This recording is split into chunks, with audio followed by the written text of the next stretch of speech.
Start your wellness journey at Whole Foods Market, where it's Jumpstart January through the 16th.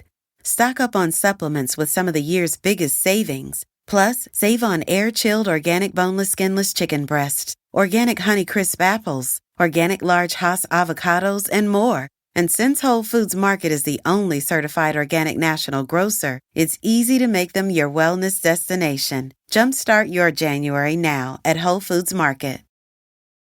Want the same expert advice you get from the pros in the store while shopping online at DiscountTire.com? Meet Treadwell, your personal online tire guide that matches you with the perfect tire for your vehicle. Get your best match in 1 minute or less with Treadwell by Discount Tire. To get the Crime Writers on Aftershow right now, go to patreon.com/partnersincrimemedia. This show is sponsored by Acorn TV. Acorn TV is your home for streaming British crime dramas and mysteries, my favorite kind of TV. It's the only place you can catch up and stream the newest season of the UK hit series Line of Duty, a cat and mouse thriller from the creators of Bodyguard that takes a probing look into police corruption. Watch the first episode of season 1 for free at acorn.tv/crime and start a free 30-day trial of Acorn TV with the code CRIME. Turo is a peer-to-peer car-sharing marketplace where you can book any car you want, wherever you want it, from a community of local hosts. From exotic sports cars to practical daily drivers, you can choose the best car for you, whatever your budget. Download the Turo app, that's Turo, at the App Store or Google Play, or visit Turo.com. Get $25 off your first trip when you sign up for Turo and use promo code CRIME at checkout. Terms apply.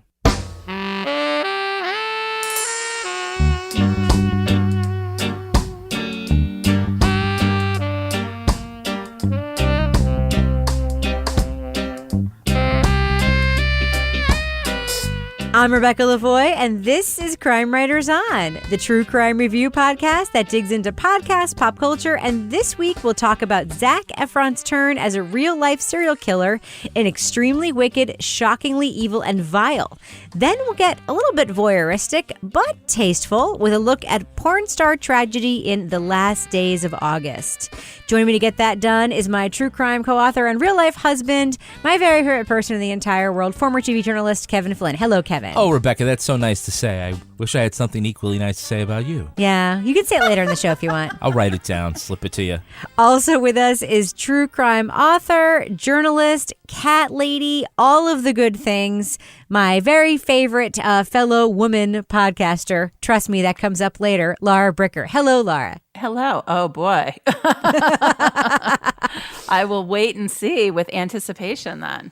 And also with us is noir author, acclaimed noir novelist, and our resident cynic, who's also very woke, the host of our Patreon Book Club podcast, Toby Ball. Hello, Toby. Hello, Rebecca. There's a lot of twists in there. There were a lot of twists, mostly because I forgot to write down the introductions and the script Yeah, this you're evening. not taking my advice about creating a template. No, I actually have a template. Yeah, but you didn't use it. I forgot to use it tonight. It's true. It's true. I had a lot going on today. But I do want to mention, and this is the part of the show where we plug stuff, but this one's good. Tonight's Patreon After Show features a very special segment of my children reading some of the worst iTunes reviews about this podcast. Oh, no. It's great. I had nothing to do with it. The kids just came down to the studio and recorded it themselves and produced it themselves. That's awesome. Let's play 30 seconds of it right now. I'm going to do that.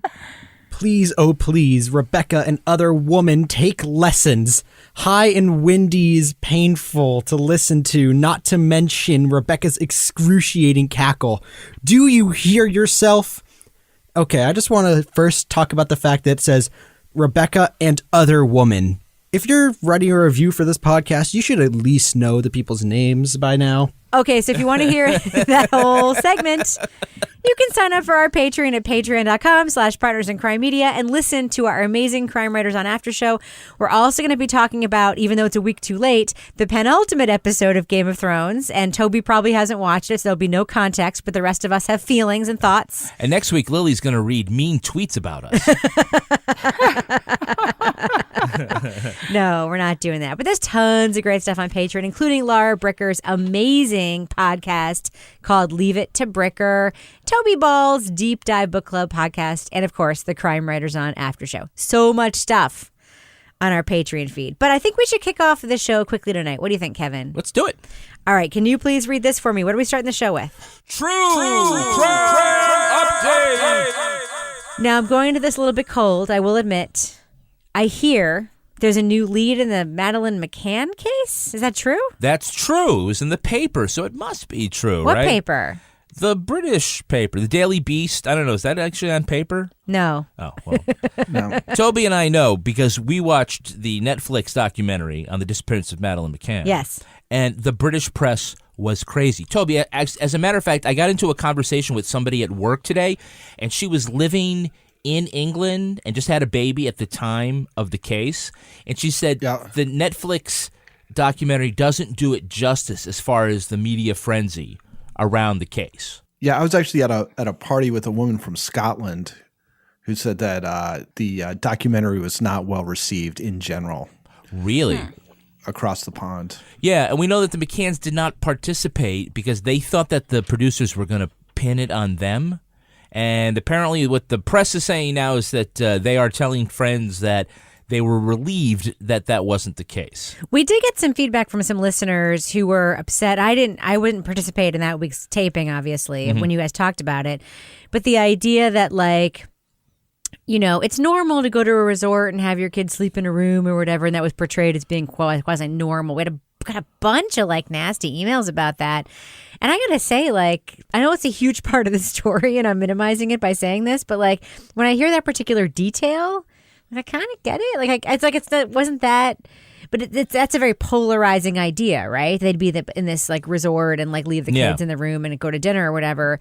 But then when you see, like, just what the resort looks like, and it is sort of this, like, close-knit apartment situation. Yeah. Like, it seems, I'm not saying it's the best parenting choice, but it also seems like a reasonable choice that there, but for the grace of God, right. go I, it is someone sort of could a make. fulcrum on where people come down on the case and about whether or not the parents were responsible. There was an evening daycare service that parents did take advantage of, but not this group of parents. They wanted their parents to sleep, kids to sleep, right? Wanted the kids to sleep, yeah. In fact, and I And think they didn't want to have to get them and wake them up and carry they'd them have all to the wake way them over. up. And that's a pain in the ass, waking your kids up and getting them back to sleep. I will say I have been there. Yeah. So, We all kind of get it a As little. opposed to Yeah. having them kidnapped and exactly. chasing them all over Europe. And apparently for a long time, one of the suspects that they were looking for, they later determined was very likely a parent who went to they call it the creche, to this daycare to pick up their kid. And that's why this guy was seen walking away with the child from that general direction. It was probably somebody who took advantage of that service. So anyhow, but there is a new, at least what's being described as a new development in the case.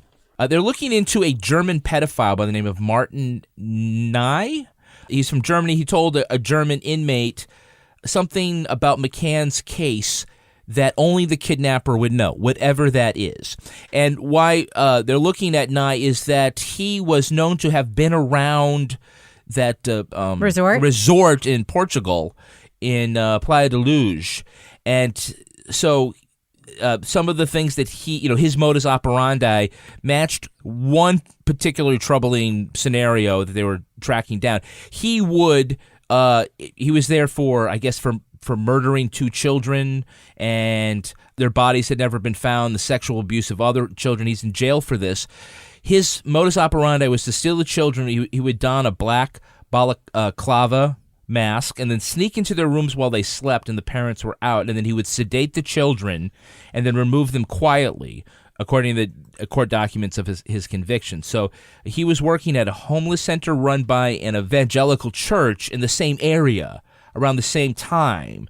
So that's why he's very interested. Also, the Portuguese authorities are homing in on a second suspect, someone that they believe was an accomplice of his. They're looking at whether or not this guy had something to do with it. Madeleine McCann, her 16th birthday would have been this month.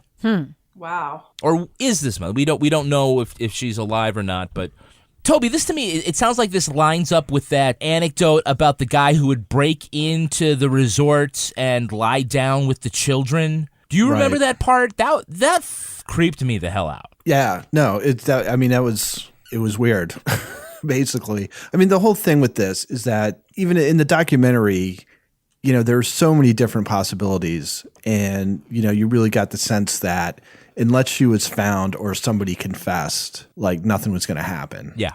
And I mean, it sounds like this guy didn't like sort of technically confess, but if he did know some piece of information that nobody else could have possibly known, then maybe that's good. Although, I kind of take all this stuff with a grain of salt. I think the media coverage is in general been sensational. So I don't take this less seriously than I would, another case that was less sensational. Right, right. Oh, by the way, the reason that the Portuguese authorities were interested in the second guy is that he was involved in a sex trafficking ring about the same time that he was hanging out with Nye and about the same time that McCann disappeared. So that's sort of like how these investigative threads are being tied together now. And somebody watched the documentary and remembered seeing this guy and told authorities. And so it's, I guess this case lives on. Yeah. A case like this is always going to live on, even if they find somebody who's a plausible suspect. And you know what I mean? It's like this is the kind of case that will, Maura Murray. I mean, this is the kind of case that will always live on, right? Lindbergh, baby. Yeah. Absolutely. Well, hopefully they find her. Yeah, or, right. Bring some kind of resolution. Find out what happened, right? All right. Well, should we move on to our first review of the evening? Let's do it. The media has convicted Ted before he's had his day in court. I'm gagged, and you're not. I wonder whether he did it or not. I'm more popular than Disney World. Netflix is following up its documentary, The Bundy Tapes, with a scripted version of the Ted Bundy story. It's called Extremely Wicked, Shockingly Evil, and Vile. And it stars teen heartthrob, no longer a teen, but teens do love him, Zac Efron as the mercurial criminal who conducted his killing spree while still in a relationship with his long-term girlfriend, Elizabeth Klepfer. That guy's been staring at you all night. What do you say we get out of here? What is it about this guy? When I feel his love, I feel like I'm on top of the world. There are things you don't know. Hi, officer. I think I must be lost. That will shock you beyond your worst nightmare. Relying on its source material and the charm of its two leads, Extremely Wicked, Shockingly Evil, and Vile tells its story on the knife's edge between humanizing Bundy and exposing his inhumanity. And by the way, it's also made by the same guy who made that Bundy Tapes documentary, Joe Berlinger. Now, we are going to be talking about plot points for this movie. I'm going to say this title again because I always forget it, and I feel like if I say it more, I'll remember it. Extremely Wicked, Shockingly Evil, and Vile. So if you want to stay spoiler-free, go to the time code in our show notes that will point you to our thumbs up or thumbs down review.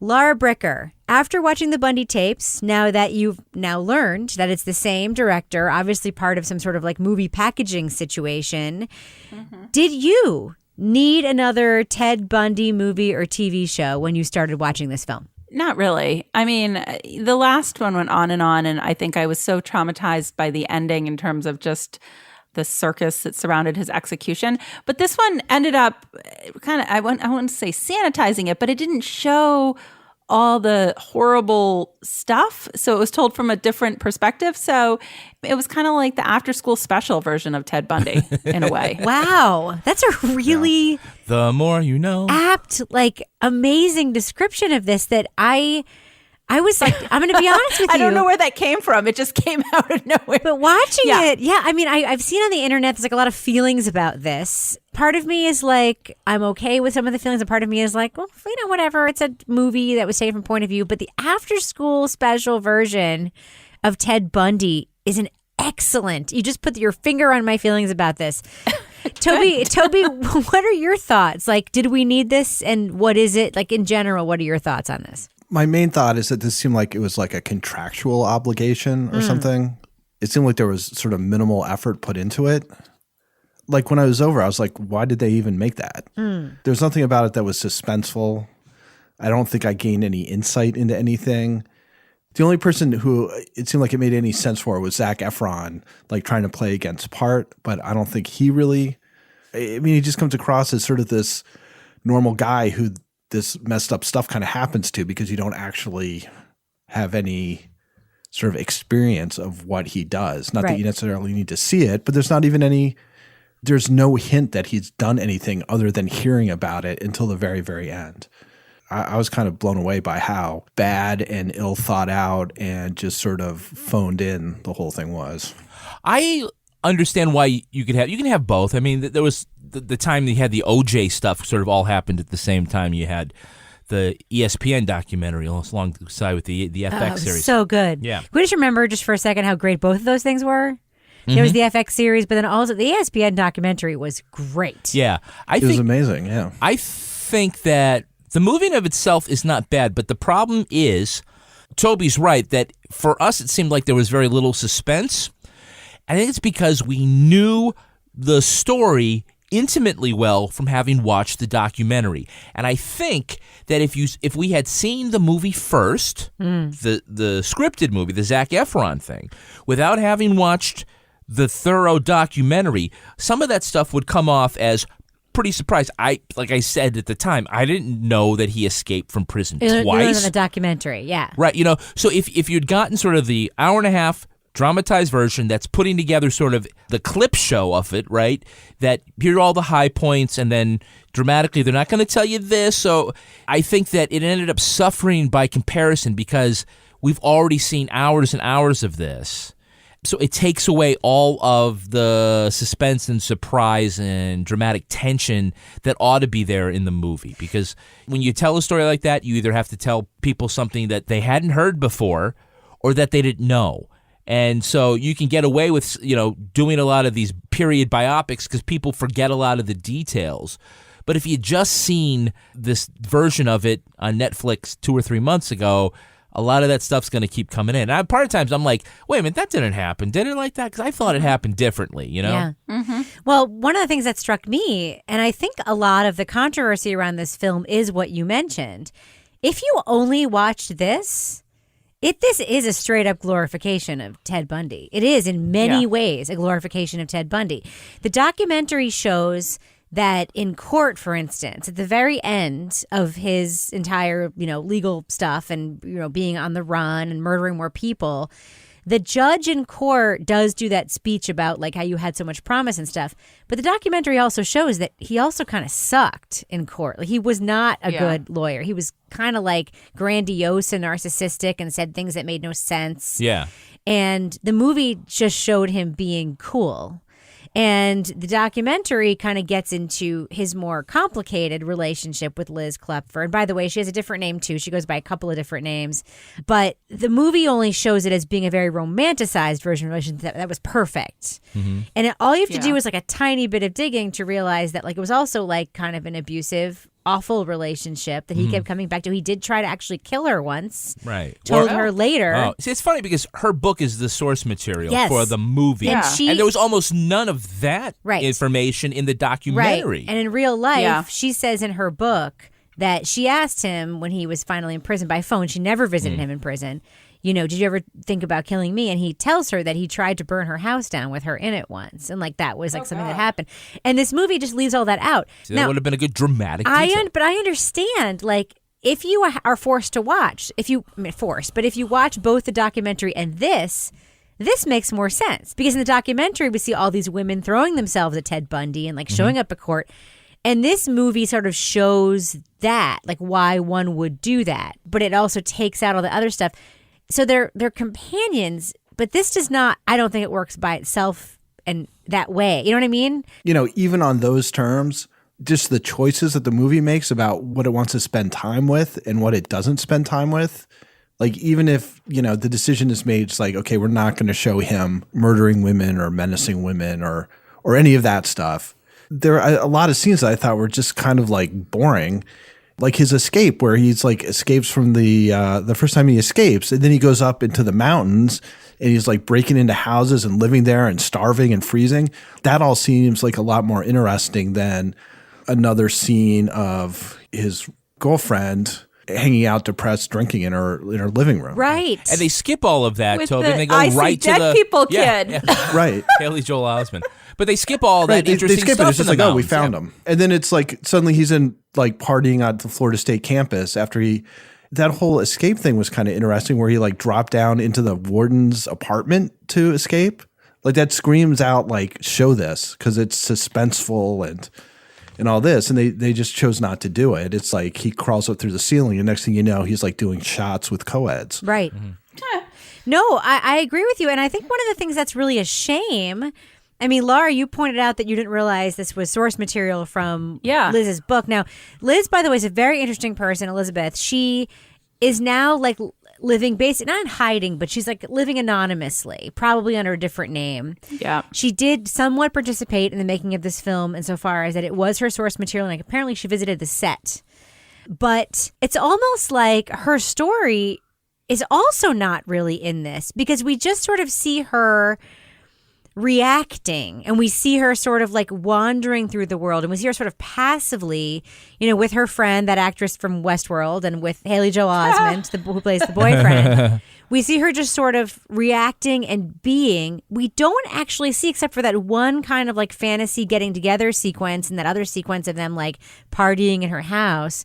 We don't really get a lot of her internal life at all, which for me is like, that was the opportunity that was missed. What do you think, Laura? Yeah, because I do feel like she was just sort of portrayed, in this one-dimensional level where she's kind of sitting there pining away for him. She can't get over him no matter what he does. She's watching him on TV, even though she has this nice guy who sees dead people, who now wants to eat lunch with her and be hanging out with her.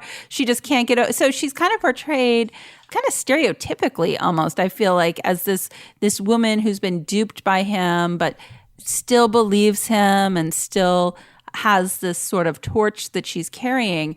And I kind of wish I had known up front when I started this that it was based on her book instead of at the end, because I was kind of second guessing a lot of the information as it was going on. And then at the end, I'm like, oh, well, it was based on her book, so it must have been accurate, because, I remembered differently how it came out that she was the one who had reported him, in terms of thinking it was him and her being suspicious and reporting him. And in this, it kind of came across differently.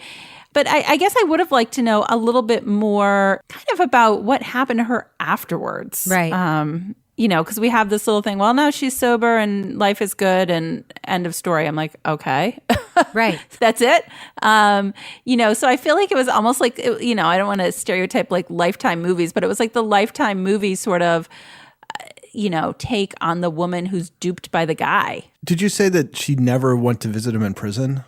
No, apparently that was not the way it went down. Apparently they had a phone call. They had a different kind of interaction. She didn't actually go and have that conversation, and that was dramatized. So the whole like cathartic end of it is just bullshit. Yeah. Or at least it didn't happen face to face. It could have happened on the phone, but bullshit is kind of what you get from these kinds of things. Yeah, I mean, there is dramatization. It's the same way they sort of telescope his escape from, jail, and then him being caught like it seems like immediately. It's telescoped and dramatized and sweetened. You know what I mean? Like, the judge didn't look anything like John Malkovich. Well, we got to get to that later. But. Well, I just, it's one of those things where if you're going to take poetic license with that, can you do something that's less lame? Like, the only possible reason why that final scene you would choose to do it that way is because it was based on some kind of truth. Because the reality is that it's not a good scene. It's not suspenseful. The only reason why you even realize is that it's cathartic is that she comes out and hugs everybody. This thing just was really poor, I thought. Yeah, and also the way that it's portrayed is like she's already made the recovery journey and then just goes to visit him to, I don't know, get herself validated or whatever. Because when he like writes the thing on the glass, she doesn't even seem particularly like... But then the big reveal is supposed to be that she's the one who called the cops. But it's not that big a reveal. Like, it's fine. You know what I mean? It would have been much more suspenseful if you knew that she had done it and then you spent time with her like worrying that somehow she was wrong. Right. Or that he'd find out. Or that he'd find out. Right. Like, so she's got all this guilt and stuff, but you're not aware of it until the end when there's this reveal. And then it's like, okay. Yeah. That would have been more effective to know earlier, so there would have been like some suspense around it. Kevin, you want to talk about the casting a little bit? Because we do have Zac Efron playing Ted Bundy. We have John Malkovich playing the judge. We have Lily Collins, who's an actress, but it should be mentioned, also the daughter of Phil Collins. Mm-hmm. And we have a Clementine from Westworld playing her best friend. We also have the guy from Big Bang Theory. Yes, Jim Parsons. Sheldon. Playing the lawyer. That's the prosecutor. It's a good sign. Haley Joel sounds just like Sheldon. He does, yeah. He does not sound like he's from the great state of Florida. Look, I did like most of the casting. I thought Zac Efron was a good casting choice for this because, to give him sort of the curly hair and the turtleneck sweater, and it's like, fuck, that's Ted Bundy. He looks a little bit like Ted Bundy. He does look like Ted Bundy, and he's let's a good. Be real. When he takes off his shirt, he's way hotter than Ted Bundy. Oh yeah, my God! I was like, yep, okay. Sorry, everyone out there. But you can see when you have a charismatic actor like that, someone who's super good looking, you can more easily buy into the idea that this guy could lure women into his trap. If it was the guy who plays Sheldon, who's playing, the serial killer, you'd be like, well, this guy's weird. Why would I, walk over to his car? That kind of thing.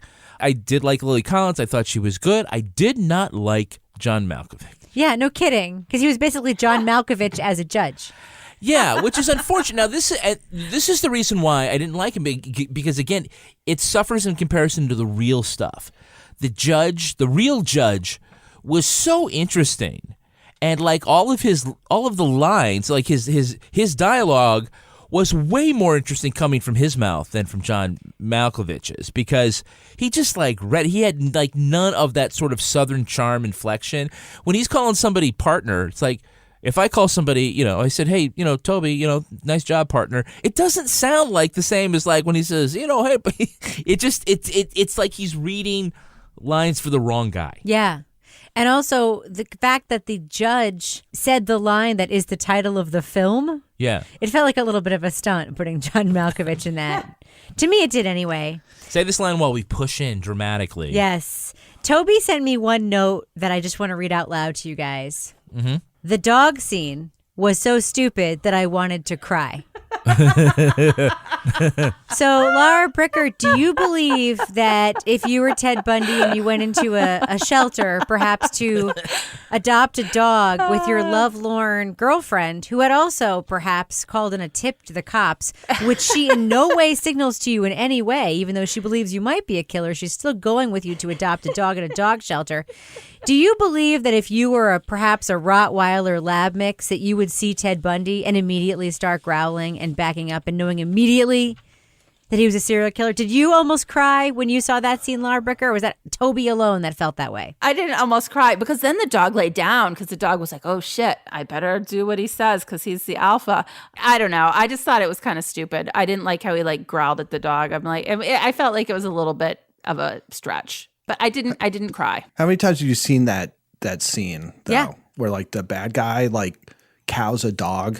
Oh, totally. I don't know. Dogs are good judge of characters. So are cats. Yeah. Well, I did check up to see if that had actually happened, and it didn't. They just put it in there. Of course it didn't happen. Toby, no. Well, I was like, I'm not going to say how stupid it is, and then find out somebody like, oh, dude, that totally happened. So I checked it out, and it was just something they put in there to heighten his creepiness. That must be why all of the shitty iTunes reviews are not about Toby, because he actually fact checks before he criticizes things. Yeah, I think I do, but then I still misspelled the McKay Bridge and freaking Halifax and Vulture. Well, Yeah, that's true. Well, at least you don't have a cackle. At least you're not one of those Thank God women. for that. Yeah, women. I know. I'm just one of those women. Oh my God, that's gonna. You're the other. You know what? woman. That gives me. I'm the other woman. That gives me rage walking motivation. We're not incentivizing people to give us 1-star reviews now, are we? No. Like we do with Amazon? Oh, I hope not. Yeah, okay. We'll read it on the air. I hope we're incentivizing them to join our Patreon and hear that. But I also think I may take that clip and release some of it out in the world because it's fucking hilarious.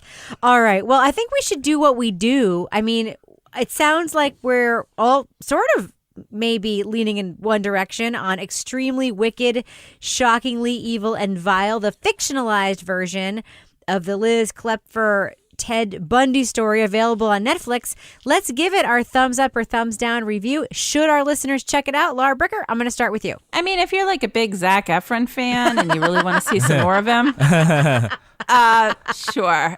High School Musical, you've watched it too many times. This is the next step. I don't know. I'm all set with Ted Bundy. I didn't really need to see this. It was, I think, probably the most interesting thing for me was like, oh, wait, is that the guy, the little kid who was in that I See Dead People movie? Yes. All grown up. I was like, wow, that's exciting.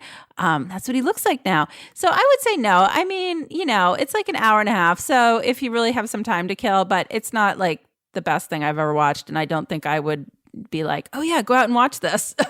So it's a thumbs up, sort of. What about you, Toby Ball? Thumbs up or thumbs down on this fictionalized Ted Bundy portrayal on Netflix? I'm a huge thumbs down. I thought it was ridiculous.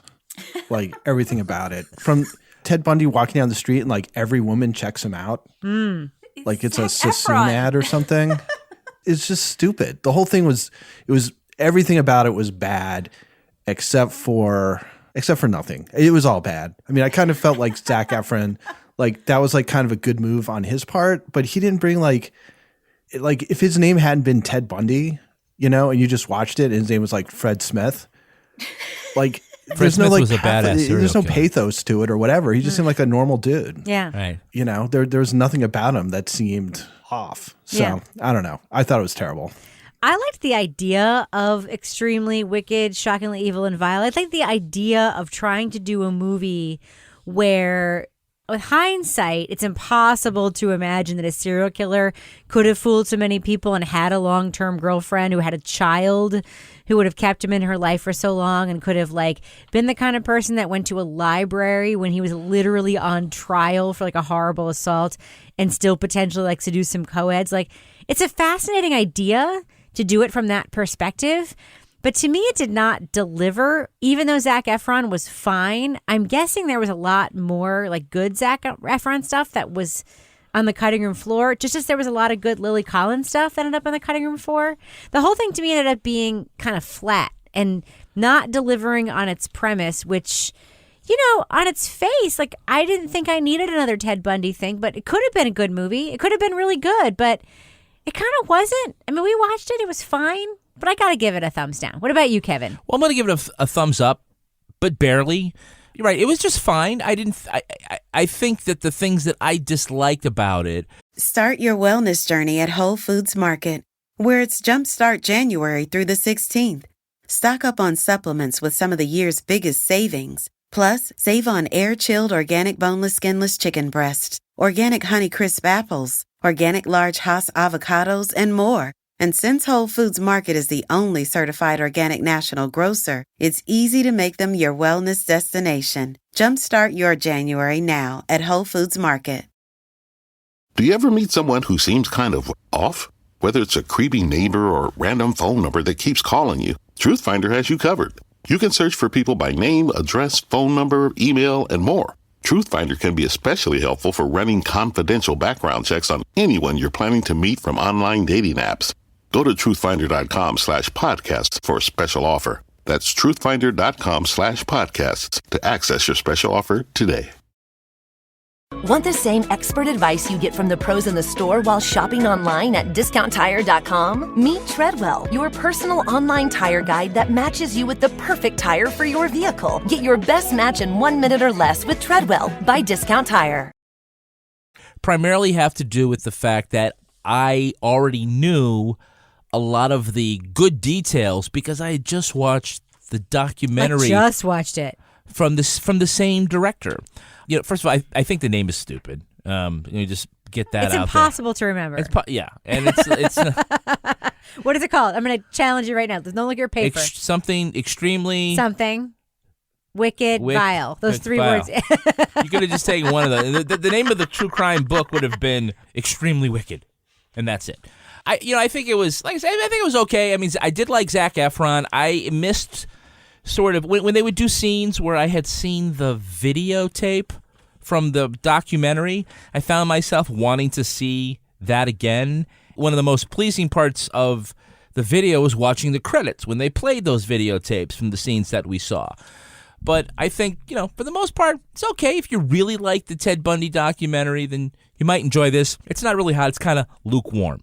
And if you don't like your drinks lukewarm, then you want to invest in some stylish drinkware from Brewmate. Wow, I love Brewmate. Which I'm actually holding in my hot little hands right now. Me too! Whatever your taste in beer, wine, or spirits, Brewmate. Make sure every sip is the perfect temp. Brewmate's stylish insulated drinkware is designed to keep your favorite beverages ice cold all day long. Okay, so we're going to go around the horn here. I have in my hot little hand the Hopsulator, and this is holding a bottle of beer. And it has, let's see, I can tell because of the run clock here that I opened this bottle more than an hour ago. Let's try it.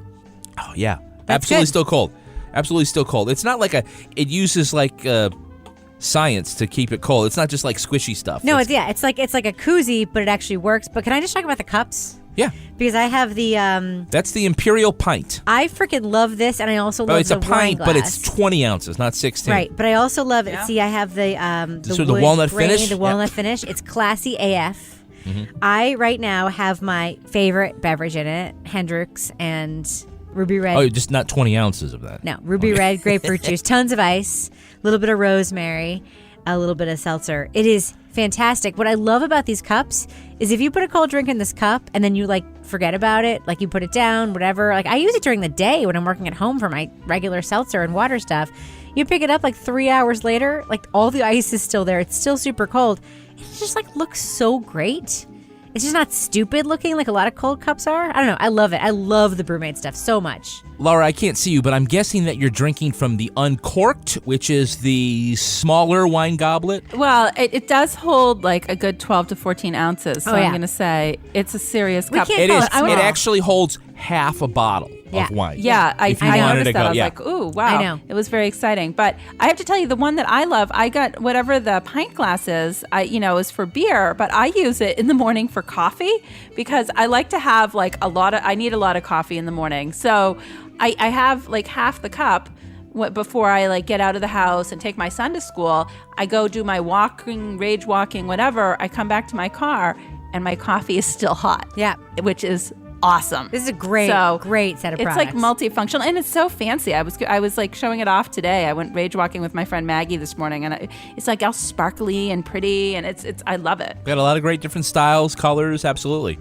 I have to say, I was we have a son going to college next year. Yeah. And his dorm list, because where he's going to school, there's no cafeteria. So buy yourself some good travel cups to go to local coffee shops and use your meal card or whatever to get whatever. I'm getting you some Brewmates. It's just what I'm getting him. Send to college. I spend a lot of time on docks in the summer with beer, so it's in the sun and everything, so it's a perfect summer on the lake. Yeah, it's perfect. Type of You thing, keep it cold, your hand stays just warm on the That's right. outside. Don't settle for warm alcohol. Chill out with your favorite drinks all day long with Brewmate. Visit brewmate.com and add code CRIME to get 15% off your first order. That's 15% off your first order when you go to brumate.com and add the code CRIME. Crime. What else you got, Kevin? Well, with more than 70 sizes, including their signature half-cup sizes, Yes. Third Love designs Love. bras with breast size and shape in mind for a perfect fit and premium feel. Rebecca. I'm just going to let you read the copy while I go ahead and show you the demonstration here. Oh, wow. Go ahead, Kevin. Well, this is fast becoming my favorite sponsor. Yes.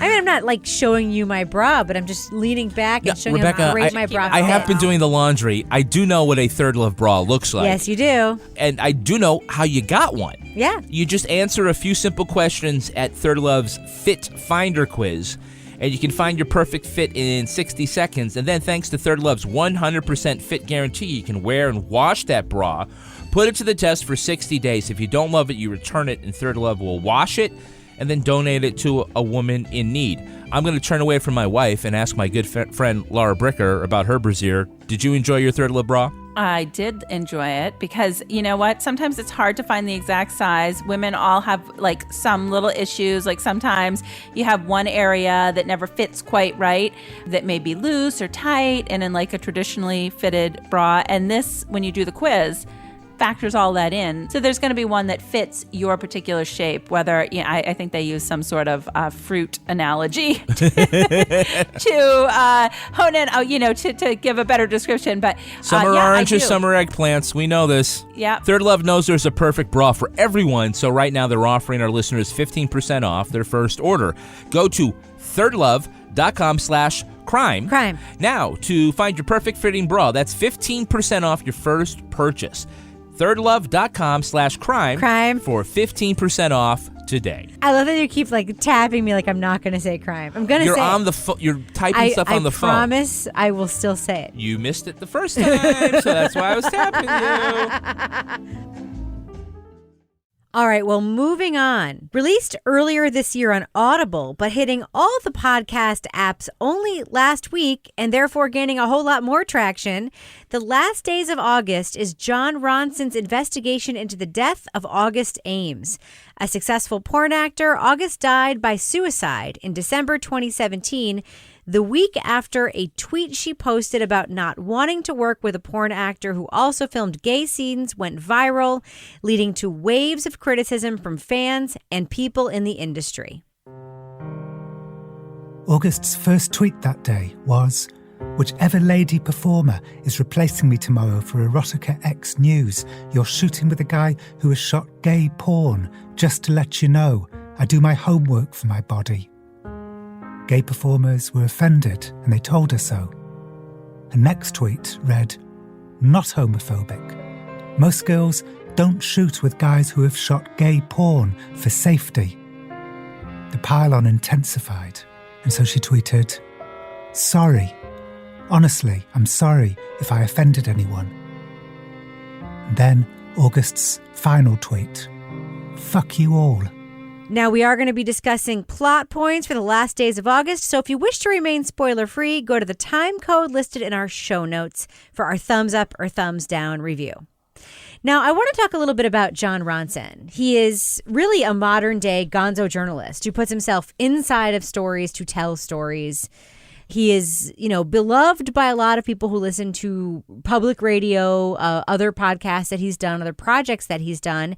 And he's obviously been very involved in the kind of anti-online bullying moment. I think Jon Ronson is, I don't want to say completely responsible, but certainly a key factor, for instance, in us realizing that what happened to Monica Lewinsky was super bullshit. Jon Ronson had a huge part to play in that. But he's a very interesting broadcaster in terms of his delivery and style, and even the style of this podcast.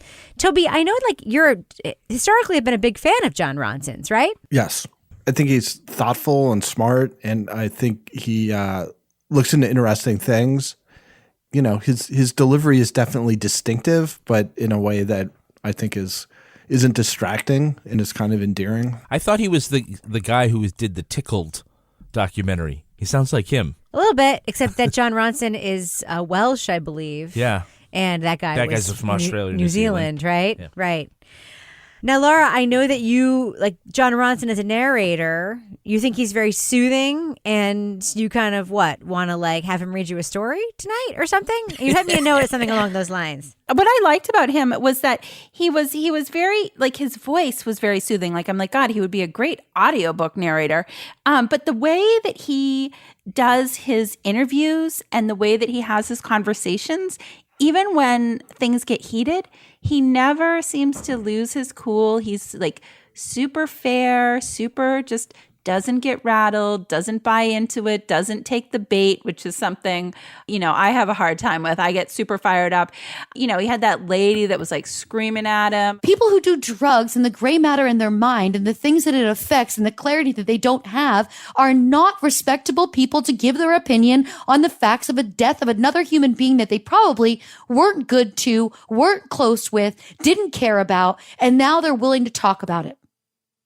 It's telling stories about tragedies that create moralities. It's telling these stories that make people realize that they have to behave differently to the people who are still alive. So I think he's kind of masterful in the way that he does interview people, because he doesn't do it in a judgy way. He does it in this very just straightforward way. But at the same time, he really presses on and asks a lot of questions. So he's not letting people off the hook. It's just the manner that he does it is very skillful.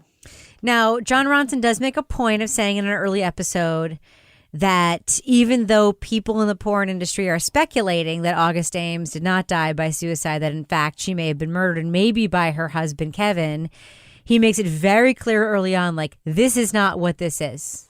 Yeah, I actually was impressed with that. He made a point to say he doesn't like it when people sort of create this artificial narrative tension by leaving the question unanswered about and implying that, maybe this is going to end up being a murder case. It's actually, in one pragmatic way, smart, because in the end, it doesn't come out to be a murder case. So if you're building up sort of the promise of that, then you're going to be disappointed at the end. So to get it out of the way and sort of eliminate that as something that's going to be in the listener's mind and refocuses the story someplace else was both ethically well done and narratively well done. I do have a little bit of an issue, though, with the podcast. I'm just going to lay this out there, and I would love you guys to change my mind during this discussion. All right. We've never done this before, right? We've never changed your mind before. That's true. No, I've never done a thing where I've laid out and I've asked you to change my mind, because I want my mind to be changed. But I listen to this through the sort of critical ear of somebody who listens to a lot of shows like this, right? Mm-hmm. Somebody who goes into a story and is trying to find out a thing. And we were brought through a lot of details and a lot of interviews with people. And Kevin is obviously a character that really tiptoe around, August's husband, who had a very complicated sort of story. And then we talked to his, former wife, and we talked to people who knew him. There's a lot of speculation about him, and John talks about avoiding him for a long time. And we sort of do a lot of dancing around these characters. I am not certain that at the end of this podcast, I actually have much of a deeper understanding of what actually happened to this woman than I did at the beginning. And I found myself thinking, is it because it's John Ronson and he's super fucking charming that we are okay with a story that ultimately did not deliver a tremendous amount of answers? What is this? And am I wrong to sort of think that if who says we're okay with that? No, but if somebody, I'm just saying, I know that people generally just to sort of acclaim the stuff he does. And I think of a lot of the criticism that Io Till It Right is getting for The Ballad of Billy Balls, which is a similar type of story, just an interpersonal story. It's John Ronson, a beloved, and I'm sorry I'm going to say it, white guy who's been able to sort of be this gonzo journalist in this space. Do we give him more latitude to tell a story that basically meanders and doesn't land with an actual answer? Do we give him more latitude because of who he is? Change my mind. I'm saying if you feel completely differently about it, this is the opportunity to change my mind. Anyone? I feel differently. Go ahead, Toby. I feel differently. I feel differently. I think he approaches it from the stance that when somebody commits suicide, it's complicated. And it's not the kind of thing where it's somebody said something mean to her and that put her over the edge. And in her case, she's in this kind of strange, community that's the porn community. And it's just taking a look at, as much as he can, what was her environment like, including her past and stuff like that, but not just, her husband, Kevin, who's a piece of work, but then talking to other people who knew her and in what ways do they know her?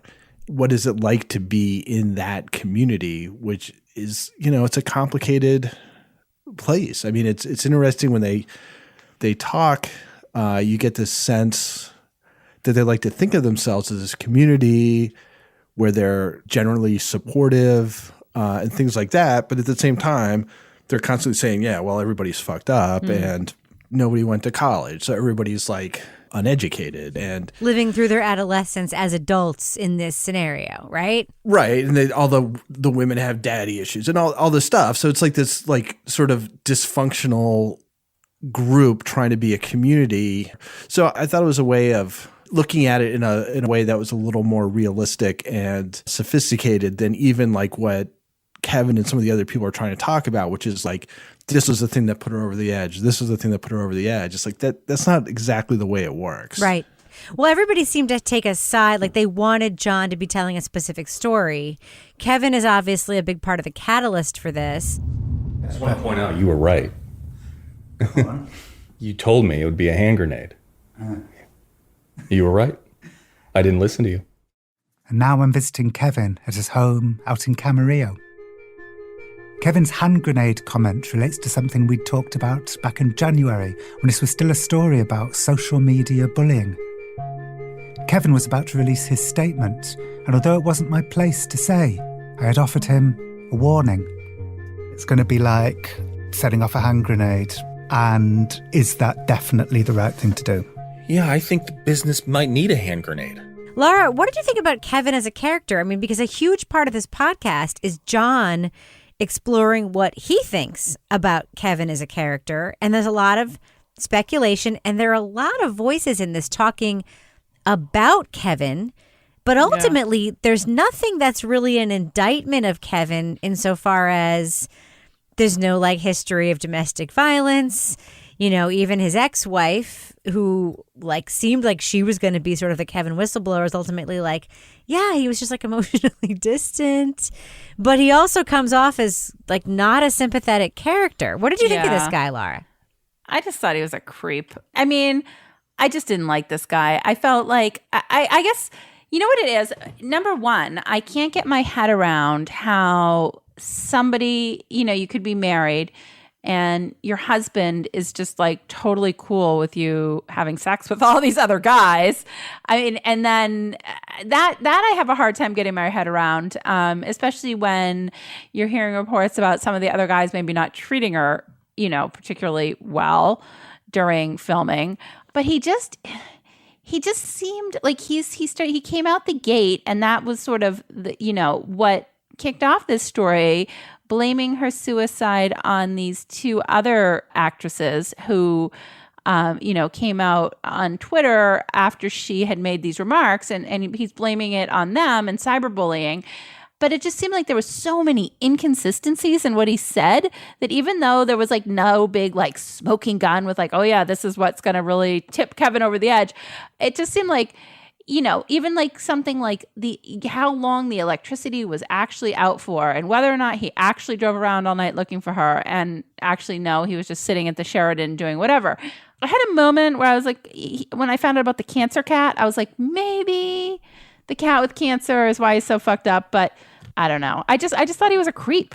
What about you, Kevin? Yeah, Kevin is a problematic person. He certainly is self-absorbed. He's not willing to take any responsibility for his role in any of the relationships he's in.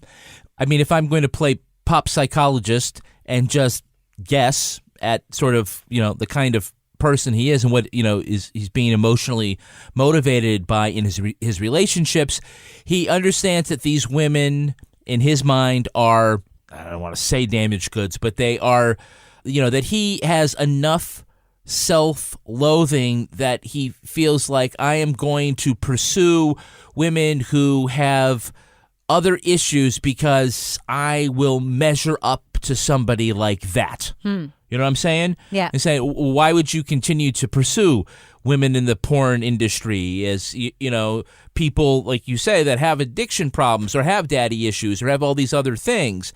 Because it's easier to do that than try to have a relationship with somebody who is an MBA and put together. Now, that's not to say that women who are in the porn industry are not worthy of love or respect, because they are.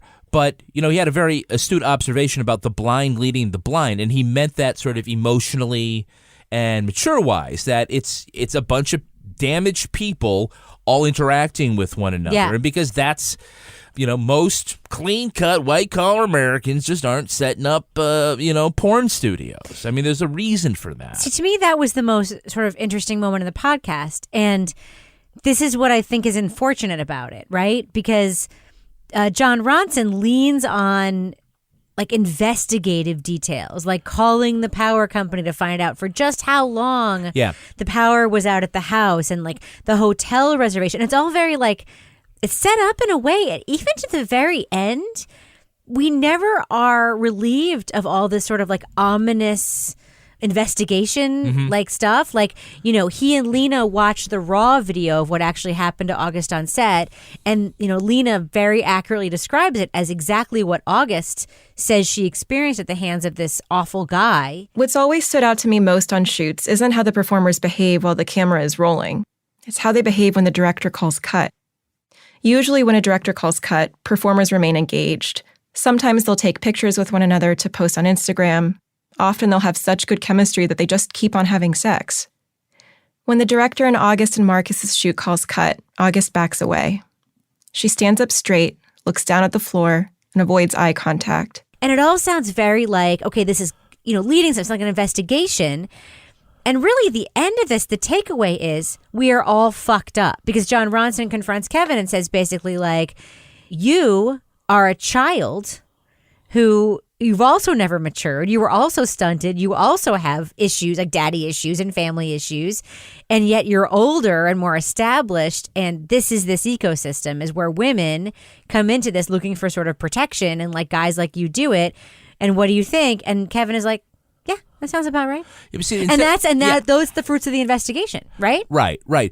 The promise of the podcast, the idea about what this is going to be is to answer the question of why did August Ames kill herself? Why did she? Do you have an answer? No.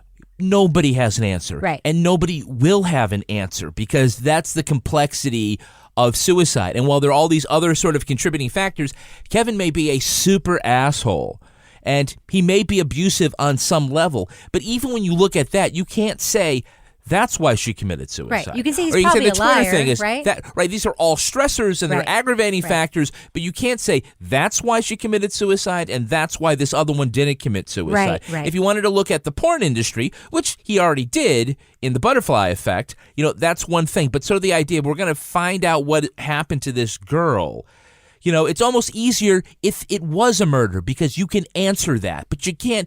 It just we have been trying as people for hundreds of years to figure out why people take their lives, and there's just no answer to that. There's no simple answer to that. Laura, one of the things I kept thinking about you when I was listening to this because and Kevin, I'm sorry.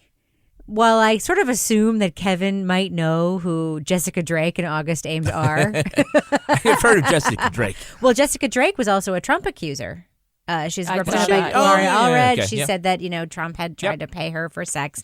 So she's been in the public eye in other sort of ways. But Yeah. I'm sorry. I just assume that late night you're cruising by Cinemax and you might just casually know. What's the deal with all the stepmom porn, by I the don't way? know. We Why really is wanna that know. popular? Everyone's Seriously. like, no, just kidding. Never mind. We talked about on the podcast Mom and Dad Are Fighting. We did. And why a fantasy would be like screwing one of your parents. That came up on a very clean podcast That's I'm on. weird. Super The weird. whole thing is weird. The We'll whole just put thing it is out weird. there. Let's But just Jessica Drake, okay. acknowledge that it's weird. But Laura, you're listening to this story and it's sort of exploring this community that I am just guessing because I know you that you don't know a ton about. So what is it like for you to hear a story like this with that being the backdrop? And everybody that John talks to some extent, is kind of like an unreliable character because you kind of know this entire industry, and they say it, even people in the industry say it. It's built on artifice. It's built on us pretending to be one thing, but actually being another. What did you think of all that? I do love these, what I call subculture sort of examinations where you're taken into, a world that you're not really familiar with, and shocker here. I don't really know much about the porn industry. I don't know. I guess I have a lot of stereotypes in my head about what I think it's like. But listening to it, I came away getting really angry a couple times listening to how, especially when they were talking about the scene with the angry Russian guy that was her last scene where he was, pretty violent, listening to the men that were surrounding her, that were allegedly her friends, sort of almost perpetuating this sort of facade of what was going on there. And, she was fine, no big deal, So sort of glossing over and totally disregarding what was happening to women as some of these scenes were being shot. And that especially came to a head at the end when they actually watched that scene and were like, yeah, it was pretty rough.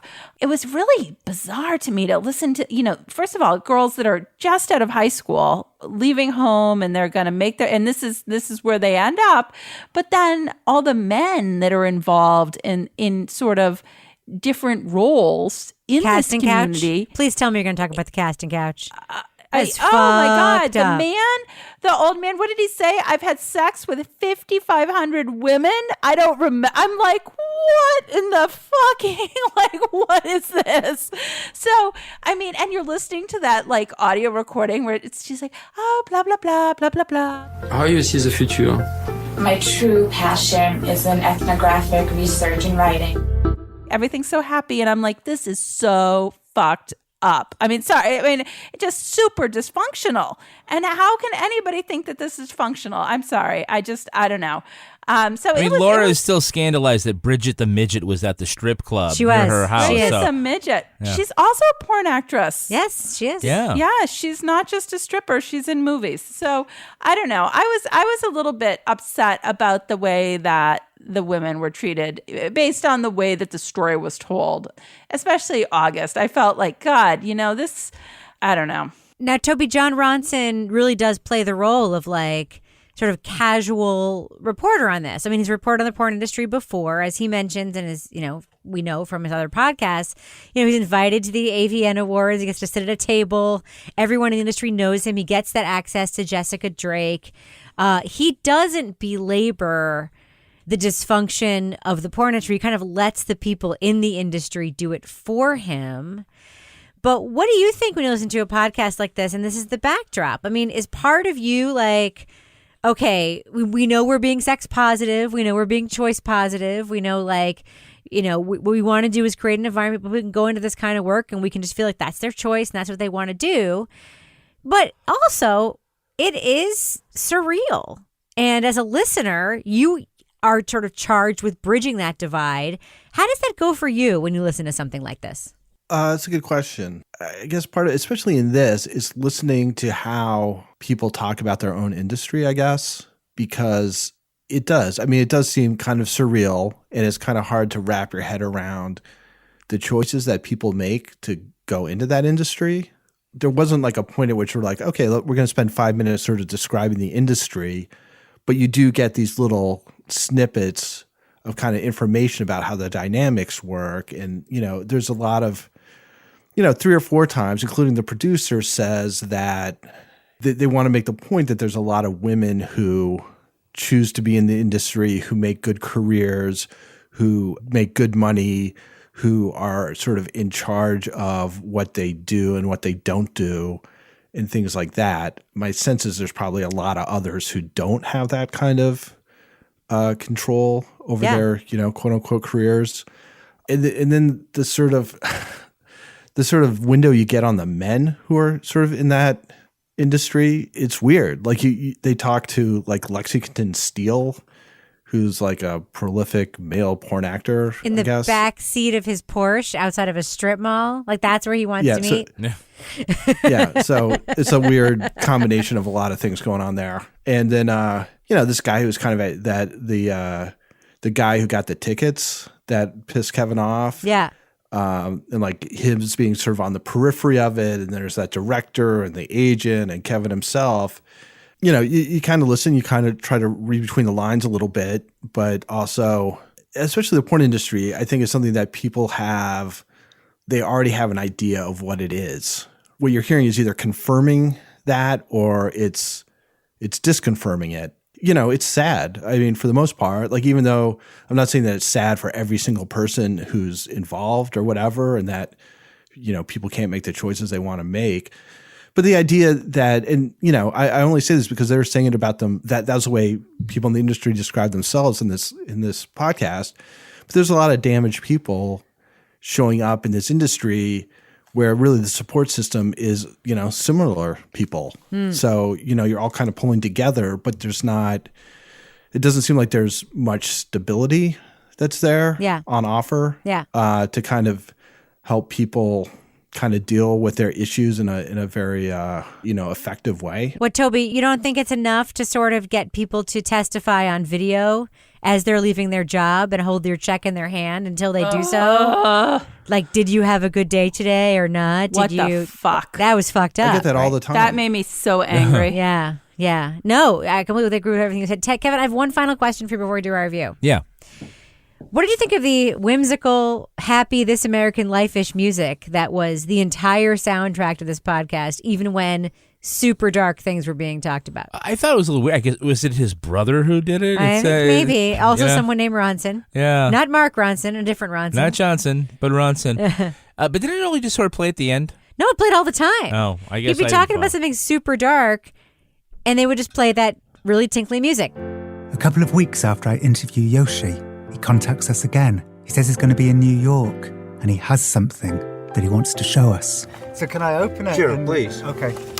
He turns up holding a giant poster board wrapped in brown paper. This is a very complicated... Start your wellness journey at Whole Foods Market, where it's Jumpstart January through the 16th.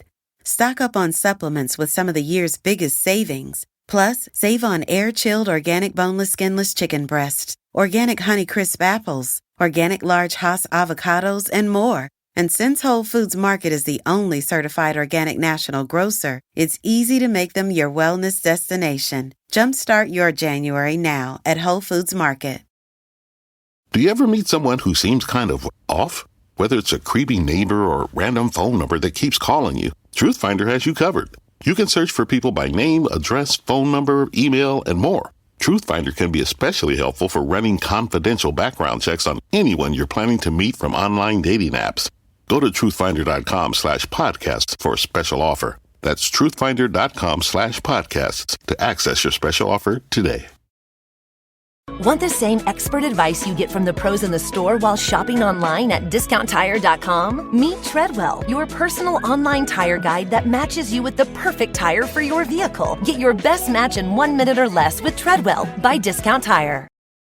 Board full of, arrows. It looks like the kind of chart that you might find in a police incident room.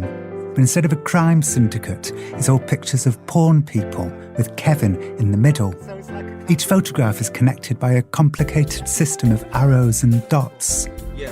These are the people, Yoshi says, who have wronged him in porn. Oh, yeah. Was it trying to set a mood of this is okay, guys? What was that? I don't know. It seems like a misfire.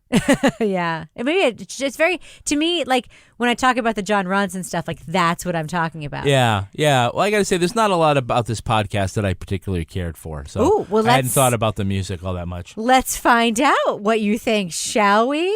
Let's do what we do and get the panel's thumbs up or thumbs down review. For the last days of August, this was an Audible original podcast that is now available in its entirety on all of the podcast apps. I listened on Apple Podcasts, but you can get it just about anywhere. Laura Bricker, what do you think? Thumbs up or thumbs down for the last days of August? I'm going to go thumbs up just because I think, production-wise, the, audio quality is very good. I love listening to John. I love the way he interviews people. He never loses his cool, but at the same time asks very tough questions. I didn't necessarily love the subject matter. I mean, it was definitely difficult listening in terms of, for me, as somebody who gets fired up about what I perceive as injustices in the world, hearing how some of the women were treated was not easy to listen to, and also listening to what happened to August sort of leading up to her death. But it was also really an interesting window for me into a world, the adult film industry that I didn't really know that much about, aside from Stormy Daniels and things that are in the news that I don't really, So it was interesting. Definitely well done. But in terms of the subject matter, a bit of a tough listen. What about you, Toby? Thumbs up or thumbs down review on the last days of August, starring Jon Ronson? I give it a thumbs up. I thought it was really good. I think, like Kevin said before, you're not going to have an answer for why somebody commits suicide that you can sum up in, a sentence. So there wasn't going to be, in the last 5 minutes, the aha moment or whatever. But I think he does paint a pretty effective picture of the environment in which she lived, and gives you a pretty good sense that if you were struggling with mental illness, this is not a very nurturing place. So I don't know. I thought it was smart. I thought there was a pretty good amount of nuance. I think he gets what he wants out of people. He gets people to talk, and he follows up, and he confronts people with things in a sort of non-threatening, but it's still sort of forceful way. So I thought it was good.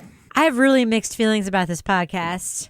Jon Ronson is someone whose work I really have admired. I really loved the psychopath episode of This American Life, in which he was a central figure. I think I've heard that episode probably 20 times. And, his book, The Psychopath Test. And he is that sort of gonzo journalist who gets into things. He's a very interesting guy. There's a lot of good stuff in the podcast. Ultimately, and I'm just going to be honest with you, if this podcast had the exact same writing and the exact same production, and if it were somebody else delivering it, like maybe somebody who had made work we hadn't liked in the past, like a Payne Lindsay, or, somebody who was an inexperienced podcaster, we would, I believe, be panning this right now. And the reason why I really believe that is that this is sort of an unfulfilled promise. It looks at a lot of things. Yeah, it kind of looks at the porn industry. Yeah, it kind of looks at whether Kevin is a legit guy or full of shit. Doesn't really land either way. It kind of does a study about August Ames and kind of goes home and talks about her life. But it only goes a little bit into each of those things. And it asks us to draw conclusions when in and of itself, it doesn't actually come to any conclusion. So, as I mentioned earlier, there are some sort of like framed oh shit moments in the podcast where Ronson reveals things that he discovered, and they're supposed to be like, as a person listening, supposed to be like, oh.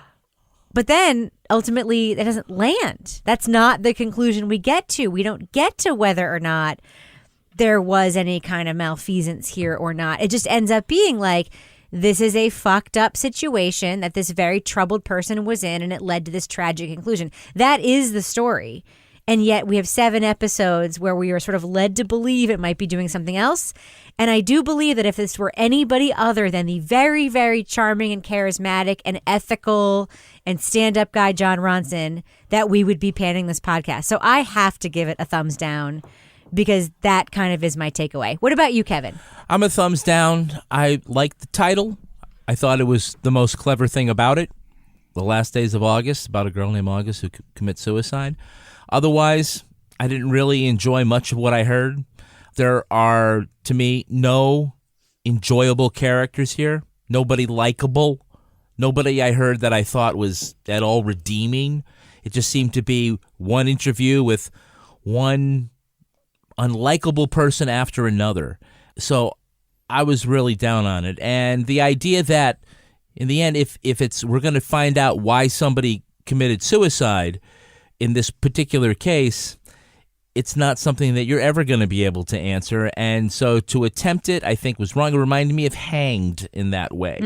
If this is ultimately what you're going to try to figure out, you're just going to come away disappointed. I was disappointed, and it kind of makes me feel like what they say about Washington is probably true about the porn industry, is that, if you want someone to like you, you want a friend, well, get a dog. Yeah. And if you have a dog that you really like, you're going to want to feed them food from Ollie's.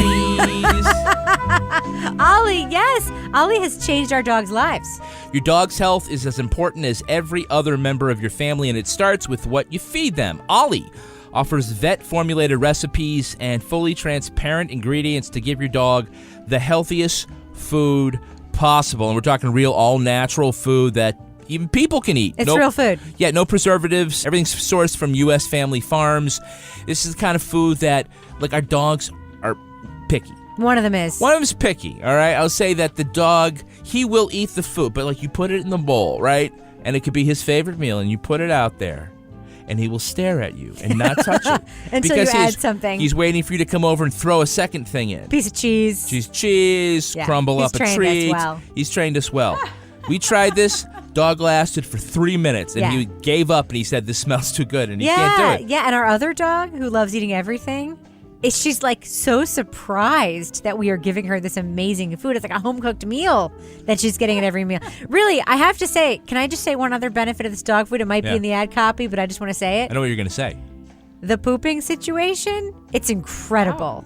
Our dogs Incredible have gone by from meaning being that, yeah. prolific, like all-the-time poopers, to being like regular, like twice-a-day poopers. And the volume is down. Yeah. And it's like, it's exactly what you want it to be. That's all I'm going to say about it. Yeah, all you have to do is go to myollie.com, answer a couple of questions about your dog, and they'll ship you custom recipes and pre-portioned meals straight to your door on a regular schedule. We've gotten a lot of the different beef formulations, but you also can get chicken and other kinds of proteins.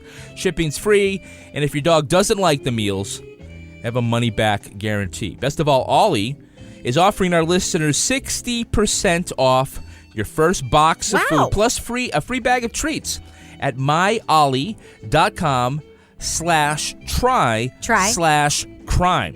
/try/crime. Yeah, this is the best deal that they have available anywhere. So this is where you go. You go to myollie.com. It's myollie.com/try/crime for 60% off plus a free bag of treats. So you spell it out. It's MYOLLIE.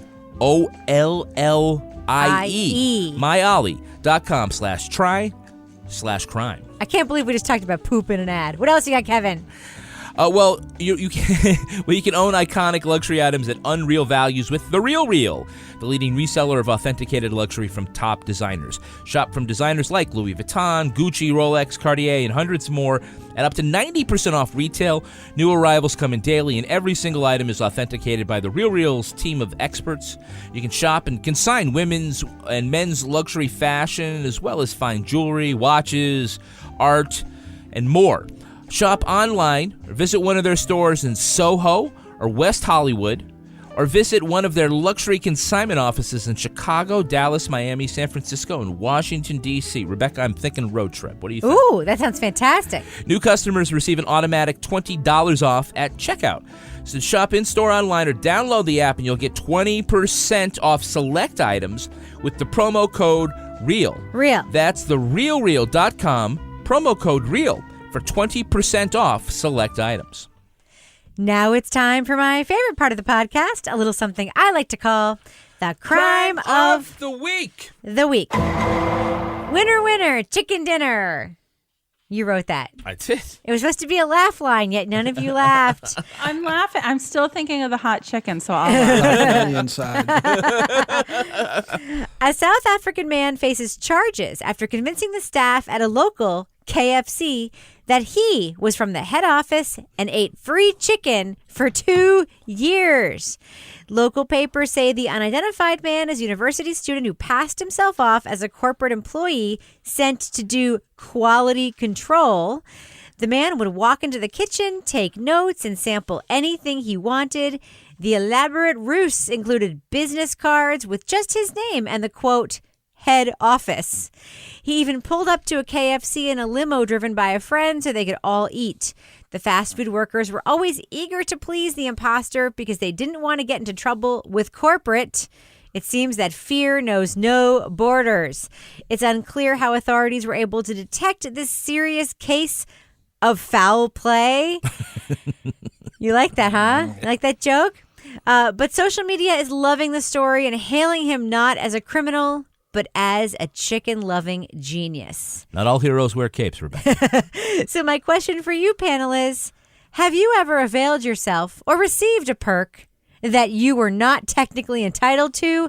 Laura Bricker, I'm going to start with you. I'm just not as lucky as this chicken guy. Lucky? It sounds pretty intentional to me. Well, I mean, I've just nothing comes to mind. I think I need to find myself a perk that I can take advantage of because I guess I'm not getting any. Oh, by the way, FabFitFun says those boxes weren't intended for you. Well, I was gonna say that, but I wasn't sure if I should throw that in there.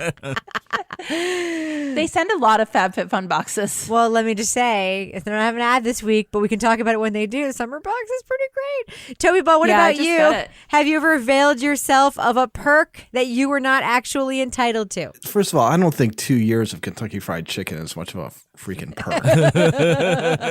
Sounds like a death sentence. But working at University of New Hampshire, there's not a whole lot of perks going on, which is probably part of Laura's problem.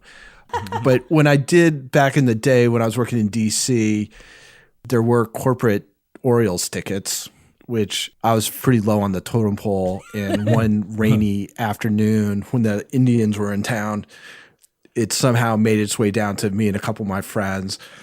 Like, do you want the Oriole tickets? And it's like, yeah, it's probably about an 80% chance it's going to get rained out.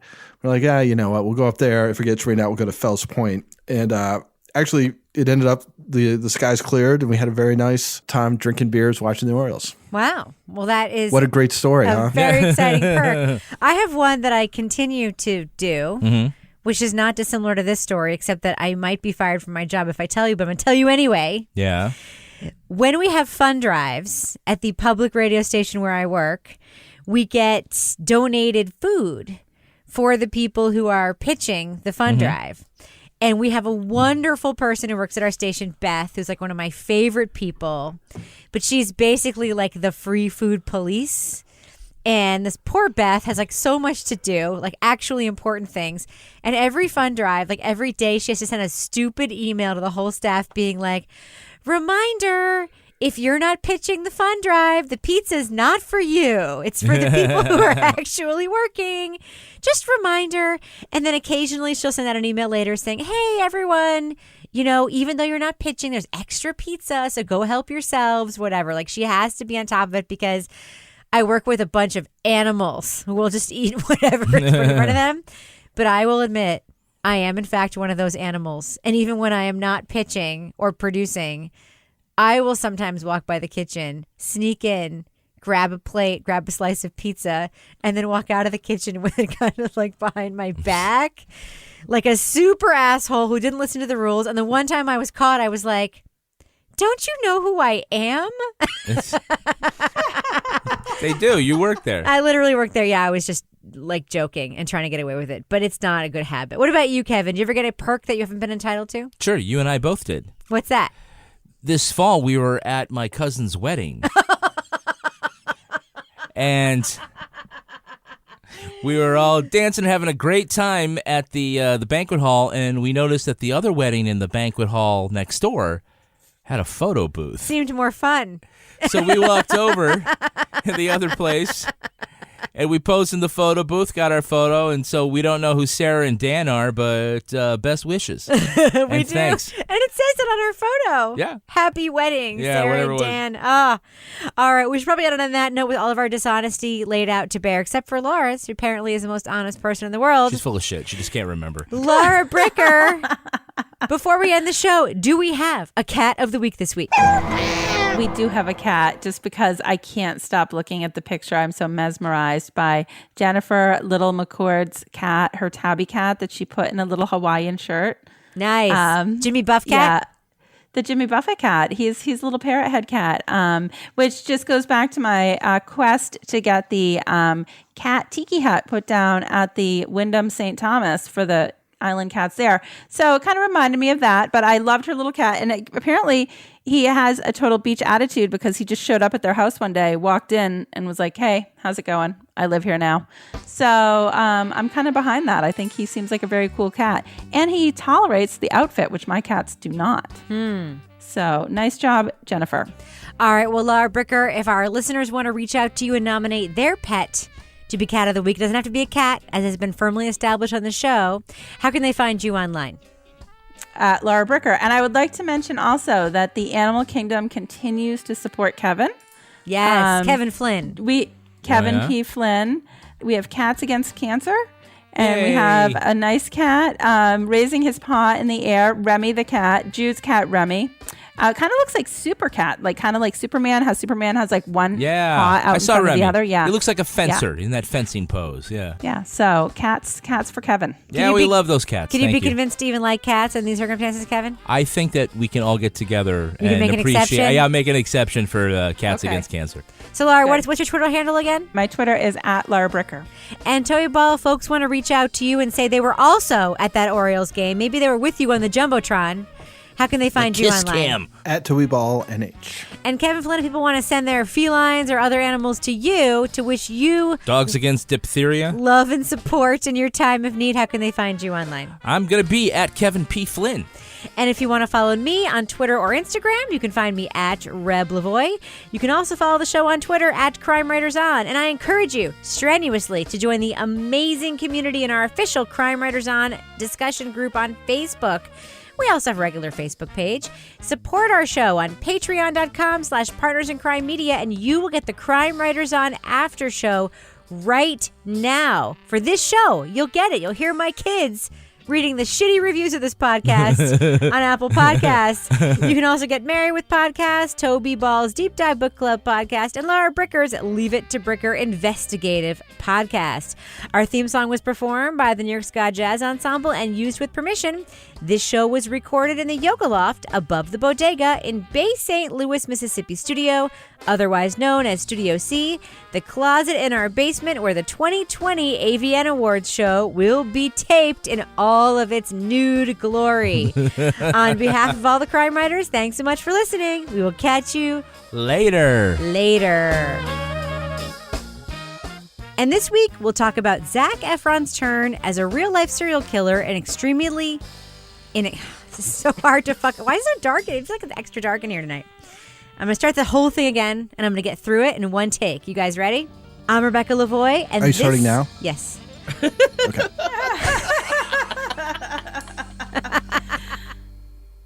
Partners in Crime Media.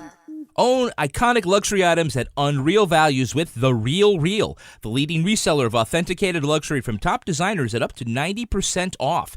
Every item is authenticated by The Real Real's team of experts, and new arrivals come in daily. New customers receive an automatic $25 off at checkout. Shop in-store, online, or download the app and get 20% off select items with the promo code REAL. TheRealReal.com, promo code REAL. Real. Start your wellness journey at Whole Foods Market, where it's Jumpstart January through the 16th. Stock up on supplements with some of the year's biggest savings. Plus, save on air-chilled organic boneless skinless chicken breasts, organic Honeycrisp apples, organic large Hass avocados, and more. And since Whole Foods Market is the only certified organic national grocer, it's easy to make them your wellness destination. Jumpstart your January now at Whole Foods Market.